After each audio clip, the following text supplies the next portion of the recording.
নমস্কার, ভালোবাসার রান্নাঘরে আপনাদের স্বাগতম। আজ নিয়ে আসলাম গরমে খুবই উপকারী ঠান্ডা ঠান্ডা হেলদি রেসিপি শসার রায়তা।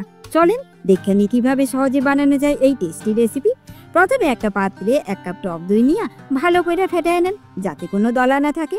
তারপর তাতে একে একে যোগ করেন 1/2 কাপ পেঁয়াজ কুচি, 1/2 কাপ শসা কুচি, 1/2 কাপ ধনে পাতা কুচি, 1/2 চামচ বিট নুন আর 1/2 চামচ কাশ্মীরি লঙ্কা গুঁড়া। সবশেষে 1/2 চামচ ভাজা জিরার গুঁড়া। চামচের সাহায্যে ভালো করে সব কিছু মিশিয়ে নেন। অপরদিকে কড়াইতে 2 চামচ সরষের তেল গরম করে 1/2 চামচ জিরা ফোড়ন দিয়া ঠান্ডা হলে বাটিতে ঢাইলা দিলে আপনার সুস্বাদু রায়তা রেডি। এটা আপনি বিরিয়ানি, গরমাগরম ভাত, রুটি, পরোটা এমনকি শুধুও খাইতে পারেন।